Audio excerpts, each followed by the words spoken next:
ಸೌಮ್ಯ ಅವರೇ, ಈ ಒಂದು ಸಿನಿಮಾದ ನನಗೆ ಏನ್ ಗೊತ್ತಾಯ್ತಂದ್ರೆ ಬಾಲ್ಡ್ ಕ್ಯಾರೆಕ್ಟರ್ ಅನ್ನುವಂಥದ್ದು ಒಂದ್ರಲ್ಲಿ ಅದೆಲ್ಲ ಏನೂ ಇಲ್ಲ, ಕಾಣಿಸ್ಕೊಳ್ತೀರಾ ಅಂತ. ಆ ಥರ ಎಲ್ಲ ಏನಿಲ್ಲ. ಒಂದು ಫ್ಯಾಮಿಲಿ ಸಬ್ಜೆಕ್ಟು ಅಂಡ್ ಹೊಸ ಪ್ರೇಮಿಗಳು, ನೀವ್ ಹೇಳಿ, ಆ ಥರದ್ದು ಏನೂ ಇಲ್ಲ. ಈಗ ನೀವೇನ್ ಡಬ್ಬಿಂಗ್ ಅಲ್ಲಿ ನೋಡಿದ್ರಲ್ಲ, ಅದೇ ಇರೋದು ಸಿನಿಮಾ. ಅಂದ್ರೆ ಆ ಕ್ಯಾರೆಕ್ಟರ್ ಒಂದು ಹಳ್ಳಿ ಹುಡುಗಿ, ಬಟ್ ಅವಳದೇ ಆದಂತ ಒಂದು ಕೆಲಸ ಇರುತ್ತೆ, ಅವಳದೇ ಆದಂತ ಒಂದು ದಿನ ಮಾಡೋಂಥ ಒಂದು ರುಟೀನ್ ಇರುತ್ತೆ. ಸೊ ಅದ್ರ ಮುಖಾಂತರ ಅವ್ರ ಮನೆಯಲ್ಲಿ ಅವಳದೊಂದು ಫ್ಯಾಮಿಲಿ ಇರುತ್ತೆ, ಅದಕ್ಕೆ ಅವಳ ತಂದೆ ಬಾಂಡಿಂಗ್ ಕೂಡ ಇದೆ. ಅದ್ರ ಜೊತೆ ಅಶೋಕ ಹೇಗೆ ಅಶೋಕ ಹೇಗ್ ಸಿಗ್ತಾನೆ, ಅಲ್ಲೇನಾಗುತ್ತೆ, ಅದಾದ್ಮೇಲೆ ಒಂದಿಷ್ಟು ಏನು ಸಿನಿಮಾದಲ್ಲಿ ಒಂದಿಷ್ಟು ಫೈಟ್ಸ್, ಅಂದ್ರೆ ಅದು ಹೇಳ್ದಂಗೆ ಬ್ಯಾಟಲ್ ಫೀಲ್ಡ್ ಫೈಟ್ಸ್ ಅಲ್ಲ, ಬಟ್ ಬೇರೆ ರೀತಿಯಾದಂತ ಒಂದು ಯುದ್ಧಗಳು ನಡೆಯುತ್ತೆ, ಅದ್ರಲ್ಲಿ ಅವಳು ಹೇಗ್ ನಿಲ್ತಾಳೆ ಅನ್ನೋದು. ಅಂಡ್ ಅವಳ ಪಾತ್ರನೂ ಅಷ್ಟೇನೆ ತುಂಬಾ ಸಾಧಾರಣವಾದ ಪಾತ್ರ ಅಲ್ಲ. ಅಂದ್ರೆ ತುಂಬಾ ಹೆಣ್ಮಕ್ಳ ಪರವಾಗಿ ನಿಲ್ಲುವಂತ ಪಾತ್ರ, ಎಲ್ಲಾನು ಪ್ರಶ್ನೆ ಮಾಡುವಂತ ಪಾತ್ರ, ಎಲ್ಲದಕ್ಕೂ ಒಪ್ಕೊಂಡು ಓಕೆ ಫೈನ್ ಅಡ್ಜಸ್ಟ್ ಮಾಡ್ಕೊಂಡು ಹೋಗೋಣ ಅದೇ ಜೀವನ, ಆ ತರ ಜೀವನ ಅಲ್ಲ ಅದು. ಹಂಗಿಲ್ಲ ಅವಳು, ಎಲ್ರೂನು ಪ್ರಶ್ನೆ ಮಾಡ್ತಾಳೆ. ಅಂದ್ರೆ ತಂದೆನೂ ಪ್ರಶ್ನೆ ಮಾಡ್ತಾಳೆ, ಊರವ್ರನ್ನು ಪ್ರಶ್ನೆ ಮಾಡ್ತಾಳೆ, ಅಶೋಕನ್ನು ಪ್ರಶ್ನೆ ಮಾಡ್ತಾಳೆ, ಎಲ್ರು ಏನಕ್ಕೆ ಈ ತರ ನಡೀತಾ ಇದೆ ಅಂತ ಕೇಳುವಂತ ಒಂದು ಪಾತ್ರ. ಜವಾಬ್ದಾರಿಯುತ.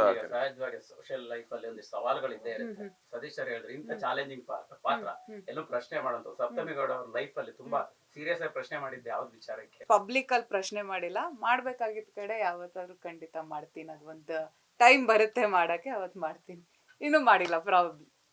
ಪರ್ಟಿಕ್ಯುಲರ್ ಆಗಿ ಅಂಬಿಕಾ ಪಾತ್ರ ಅಂದ್ರೆ ಈಗ ಒಂದು ಹಳ್ಳಿ ಸೊಗಡಿರುವಂತಹ ಪಾತ್ರ, ಅದು ಕೂಡ ಒಂದು ಮೆಸೇಜ್ ಕೂಡ ಇದೆ ಅನ್ನುವಂಥದ್ದು, ಸ್ಟ್ರಾಂಗ್ ಮೆಸೇಜ್ ಇದೆ. ಏನು ಯಾವ ರೀತಿ ಅದು ಕನೆಕ್ಟ್ ಆಗ್ಬೋದು ಆಡಿಯನ್ಸ್ಗೆ?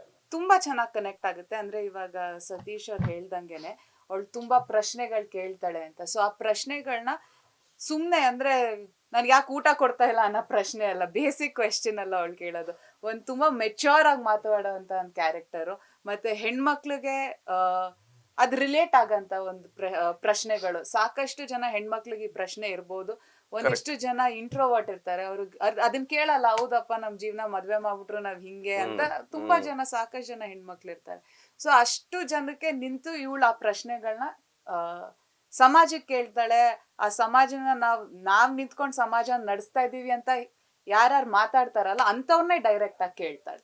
ಮಹಿಳೆ ಸಮಾಜನ ಒಂದ್ ಸಂದರ್ಭ ಪ್ರಶ್ನೆ ಮಾಡುವಂತಹ ಸಾಧ್ಯತೆಗಳು ತೀರಾ ಸುಲಭ ಅನ್ಸುತ್ತಾ, ಕಷ್ಟ ಅನ್ಸುತ್ತಾ ಮೇಡಮ್? ಇಲ್ಲ, ದಿಸ್ ಟೈಮ್ ಆಫ್ ಇವಾಗ ಬಂದಿರೋ ಸೋಷಿಯಲ್ ಮೀಡಿಯಾ ಆಗಿರ್ಬೋದು ಅಥವಾ ಒಂದ್ ಫ್ರೀಡಮ್ ಆಗಿರ್ಬೋದು, ಹೆಣ್ಮಕ್ಳಿಗೆ ಖಂಡಿತ ಪ್ರಶ್ನೆ ಮಾಡ್ಬೋದು.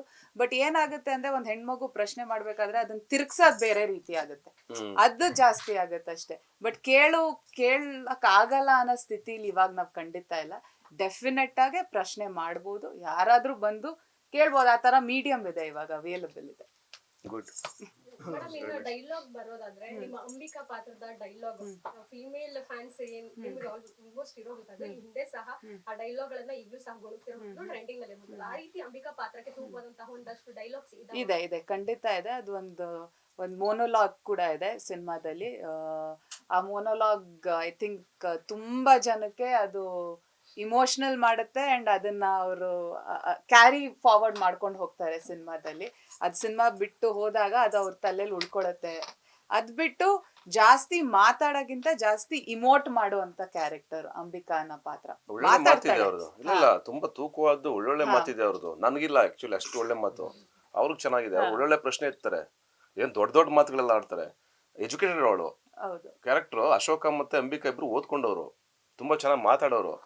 ಒನ್ ಮೋರ್ ಥಿಂಗ್ ಏನಂದ್ರೆ, ಸುಮ್ಮನೆ ಒಂದು ಎಕ್ಸಾಂಪಲ್ ಇವ್ರು ಮಾತಾಡ್ತಿದ್ದಕ್ಕೆ ಸೇರಿಸ್ತೀನಿ ನಾನು. ಈಗ ನಮ್ಮ ತಾಯಿ ಆಗ್ಲಿ, ಈಗ ನಮ್ಮ ಮನೆಯವರಾಗ್ಲಿ, ಅಥವಾ ನಮ್ಮ ಹೆಣ್ಮಕ್ಳುಗಳಾಗ್ಲಿ ಮನೆಯಿಂದ ಆಚೆಗೆ ತಲೆ ಎತ್ತು ನೋಡೇ ಇಲ್ವೇ? ಅಷ್ಟು 10 ವರ್ಷಗಳು 100 ವರ್ಷಗಳು ಒಳಗಡೆನೆ ಕೂತ್ಬಿಟ್ರಲ್ವಾ? ಬರೀ ಅಡುಗೆ ಮಾಡ್ಕೊಂಡು ಹೊಲಕ್ಕೆ ಹೋಗಿ ಗದ್ದೆಗೆ ಬಂದು ಇದೇ ಲೈಫ್ ಕಳೆದ್ಬಿಟ್ರಲ್ವಾ ಇಡೀ ಜೀವನ? ಅಂದ್ರೆ ಪ್ರಶ್ನೆನೇ ಮಾಡಕ್ ಬಿಡ್ಲೇ ಇಲ್ವೇ ಸಮಾಜ?